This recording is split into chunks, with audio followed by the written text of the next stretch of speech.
Quand vous pensez firme géante aujourd'hui, les premières qui vous viennent à l'esprit sont les entreprises américaines du numérique, les GAFAM.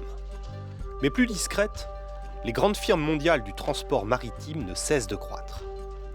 Au point d'être en mesure de structurer le capitalisme de demain, dans un monde où plus de 80% des échanges passent par la mer, la question mérite d'être posée.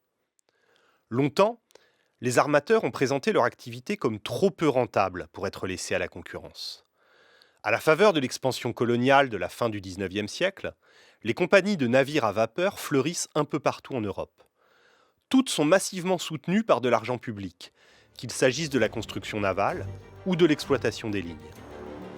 Dans les années 1870-1880, le marché du fret maritime, le transport de marchandises par bateau, semble saturé en termes de capacité.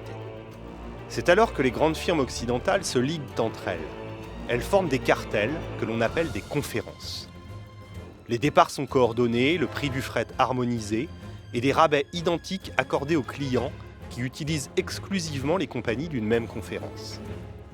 Ces conférences se poursuivent pendant la majeure partie du XXe siècle, jusqu'à ce que les politiques de lutte contre les cartels en viennent à bout, dans les années 1990-2000. En viennent à bout, vraiment ? Les choses ne sont pas si simples. Aujourd'hui, le marché du transport maritime est extrêmement concentré. En l'an 2000, les 20 plus gros armateurs contrôlaient moins de 50% du transport de marchandises dans le monde. Aujourd'hui, les 4 géants que sont le danois Maersk, l'italo-suisse MSC, le français CMA-CGM et le chinois COSCO, avec leurs plus de 500 navires chacun, assurent à eux seuls presque 60% du transport de marchandises. Or, les grands armateurs sont organisés au sein de 3 alliances assez opaques, comme la Ocean Alliance, entre les numéros 3 et 4 du secteur, la CMA-CGM et COSCO. Mais ce n'est pas tout.